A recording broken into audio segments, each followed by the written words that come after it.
Scotland Rising, Bannockburn 1314.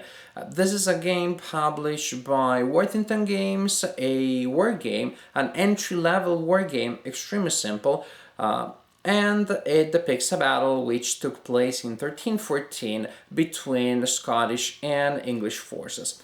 As I said, this is an entryway level, 4 pages of rules pretty much, and good rules, well-written rules. I would say 4 pages of rule books that equate to 4 pages of rules, which is not always obvious. In recent times, I got to fear the short rule books more than the long ones, because very often there's important stuff that is left out. So you have 4 pages of a rule book, but actually you would need 10 or 12. It's a frustration. Not here. Those 4 pages tell you all that you need to know to play the game. I didn't have any problem playing the game. 2-player game, perfectly suitable for solitaire play. There are even optional rules that make the game even more suitable than the standard game, but the standard game is perfectly fine for solitaire play as is. Well, before we start with the main review, I need to add a disclaimer here. The game is on Kickstarter right now, but what you're watching right now is not a Kickstarter preview, not like one of the Kickstarter previews, paid Kickstarter previews that are so popular these days. The publisher did send me a free copy without me asking, and it is, incidentally, what appears to be the final product, not a Kickstarter project, which is peculiar for a game that is on Kickstarter right now, so the game appears to be ready.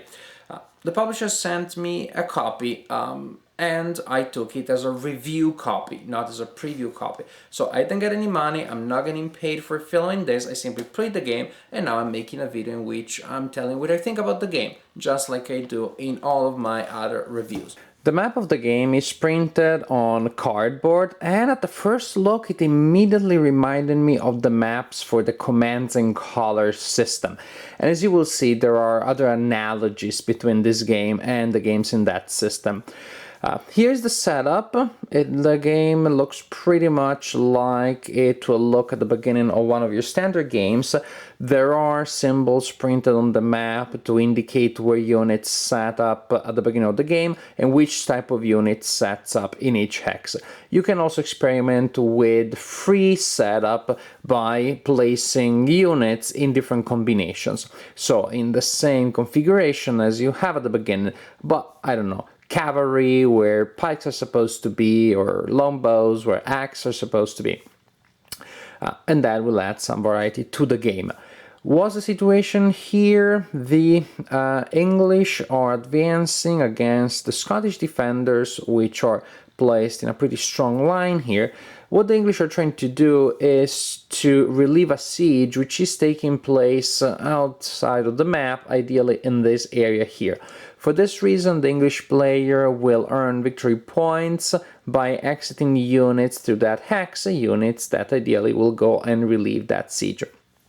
Generally speaking, both sides will also earn victory points for the elimination of enemy units, and not all units are born equal in this game. Some units are worth considerably more victory points than others if you manage to destroy those of the enemy. Also, the Scot player starts with an advantage with 5 victory points, just like that. He starts with 5 victory points to represent the advantage that he has by being the sieger, the sieging side in the siege that is taking place outside of the map. So, as you can see, at the beginning of the game, and throughout the game really, the English player is on the attack. He has to figure out a way to break the enemy defenses here, has to figure out a way to channel units that way without depleting his forces too much, without depleting his actions too much. We'll get to that.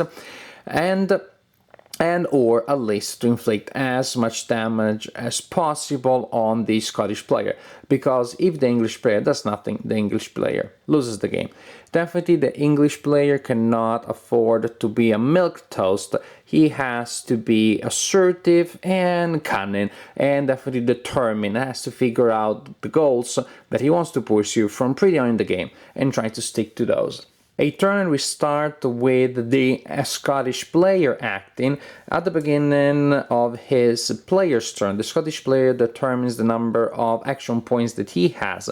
Throughout the game, the Scottish player will have a base number of 6 action points, to which you will add a roll of a d3. That is, you roll a d6 and you divide the result in 2.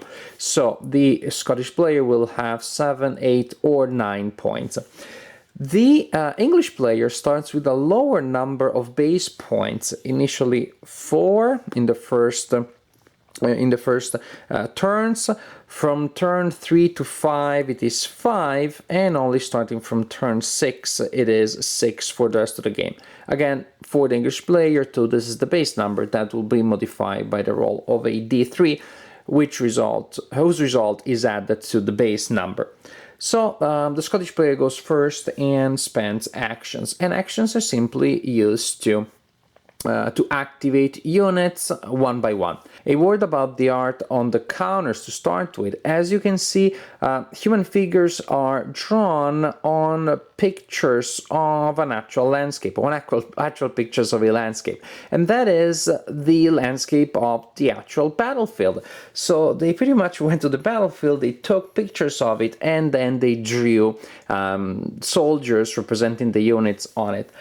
And that's pretty cool. On the other hand, the battlefield, of course, is pretty generic. It's just a plain area. So it's not like when I look at that landscape, I immediately think of, oh, it is that particular piece of land that tells me so much more about the battle. It is cool, but frankly, it could have been any open field in Ohio or Indiana or Minnesota. Would have worked just the same. Cool idea nevertheless, because it gives you a certain sense of three-dimensionality of the figures that stand out from the background. Units have 3 values printed on them. On the left, you have the number of dice that the units rolls when attacking. The second number is the target number, but it's better to call it, I think, the defense number or the armor of the unit. That is, the number that the opponent needs to match or exceed in order to inflict a hit on the opponent, on the target unit. So for example, suppose that this unit has gone insane and attacks a unit that of the same side. It doesn't happen, but this way I can show an example without moving the camera. Well, this unit would roll 3 dice and will inflict a hit on the opponent for each die that rolls, that shows a 5 or a 6. If this unit were to attack a unit with an armor of 6, then it would be able to inflict a hit on the opponent only on the roll of 6. Most units have 2 sides. When you inflict a hit on the opponent, you flip the unit from the full side, which is this one, to the reduced side, which has a lower color. A second hit on a unit, so a hit on a reduced unit, will eliminate the unit. It is that simple. This is the combat system. And when you activate units, what do you do with them? Well, for an action point, you can activate a unit for movement. Yes, the third number printed on the units is movement number, is the movement factor. So you can activate a unit for movement. This one has 2, 1, 2, that's it. Or you can activate a unit for combat. That means that most units need to already be adjacent to an enemy at the beginning of the activation in order to be able to attack, because most units can only attack adjacent enemies. An exception is Lombos, and they can attack up to 2 hexes away if they have a line of sight.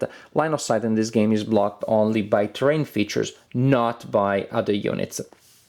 Very interesting, very important, some units, such as the knights that you see here, have the ability to charge. That means you can spend 2 action points on them, and then they can move up to their full movement allowance and attack. That is the advantage of charging. You can move and attack in a single turn. And units with the ability to charge are knights, leaders, which are not always immediately that easy to tell apart. Well, when you look at them, they look quite different from the knights because it's just one big guy. But in the heat of battle, sometimes it took me a while to figure out where my leaders were. So leaders, knights, and axe units can charge. Other things that can be done, pike units only can can choose to be in Chiltern formation, particularly good defensive formation. You place a marker on them when you decide to have them perform that action. Getting into the Chiltern formation costs 0 action points to the pike unit that does that, but the unit cannot do anything else for that turn. And yes, every unit that activates for an action can only activate once. Also, it costs 0 action points, but it costs the entire activation of the unit to remove the Chiltern if the unit has a Chiltern and you don't want the unit to be in Chiltern.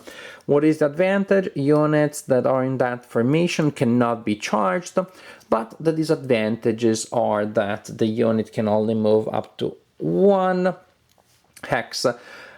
It loses a die when attacking. Another advantage actually is that units attacking it also use a die less than roll a die less than they would roll otherwise.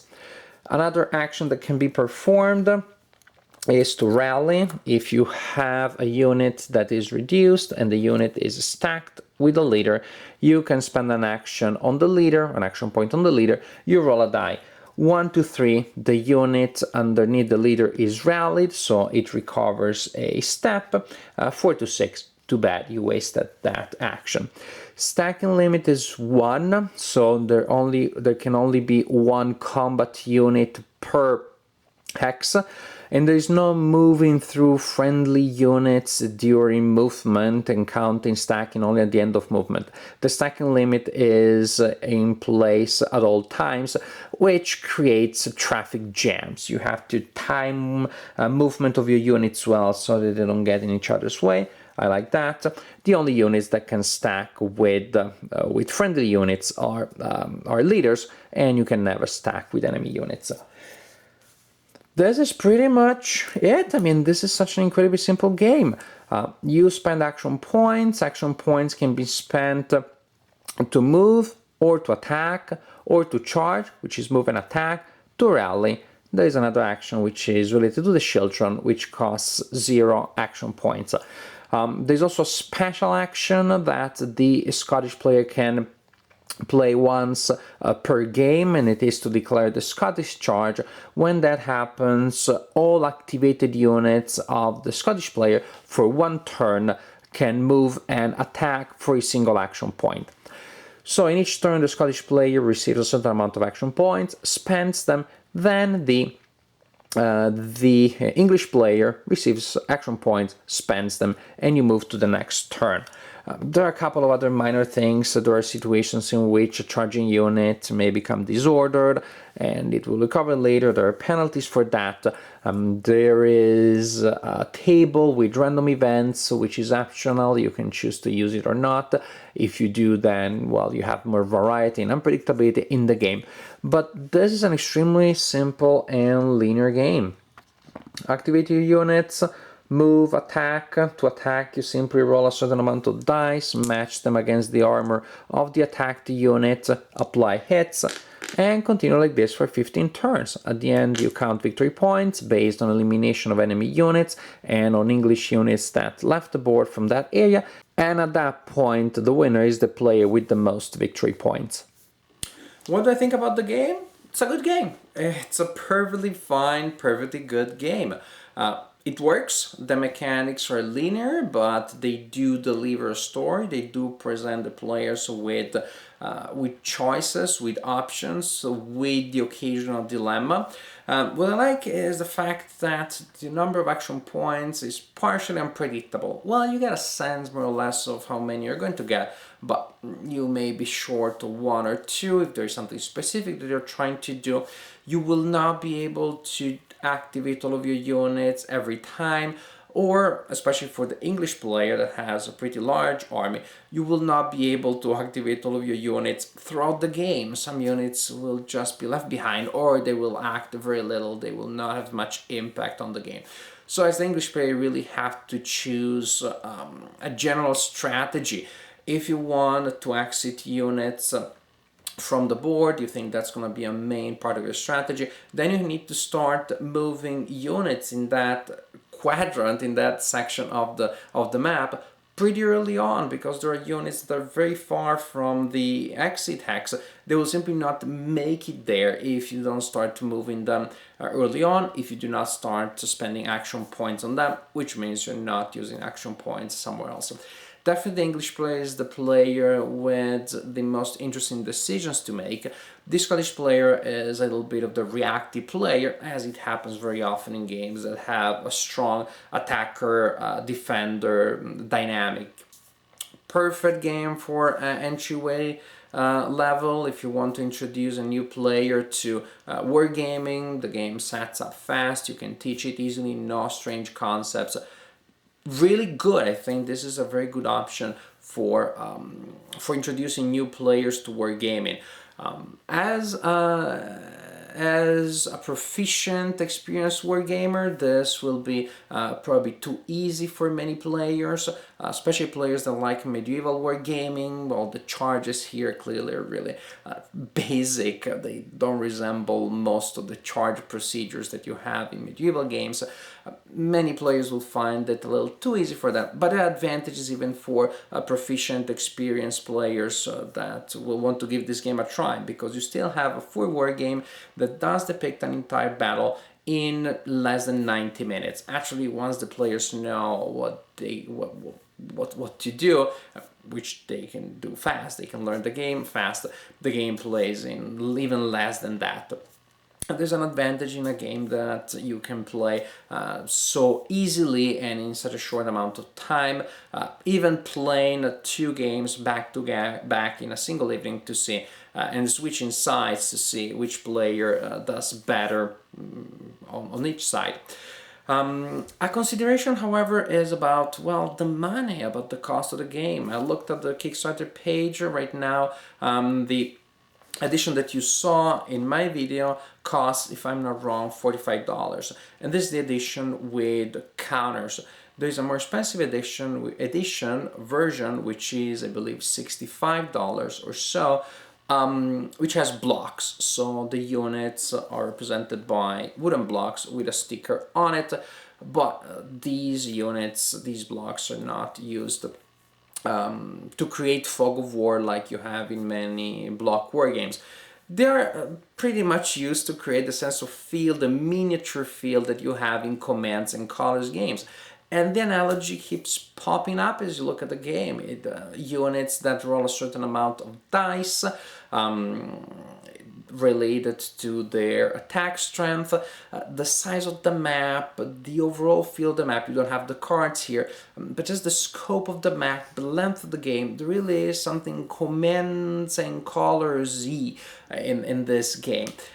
But the problem again is the cost, because if you're spending $60 or more in a game for this game, which has one battle, well, you could spend that money on a Commands and Colors set, which has a lot of battles. For the same amount of money, you get 15 battles, or you get 1. You must really love this battle, I think, to invest all of that money. So I see that this may be a problem for people who will want to actually acquire the game.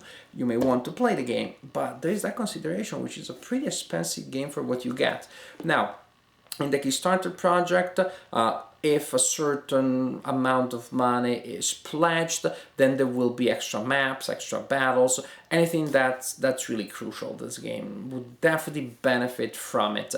I think maybe it could have and should have been released as what it is, with at least 3-4 battles on different maps, or maybe even a generic map with terrain tiles, so you can organize the same map into different battlefields.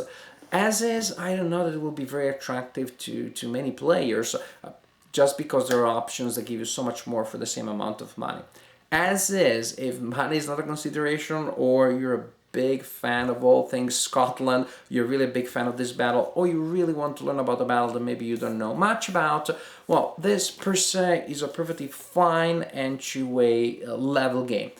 Too easy and too light for some, I think perfectly appealing for all beginner wargamers and for experienced wargamers that do not mind to take a break from Advanced Squad Leader and from other meaty games.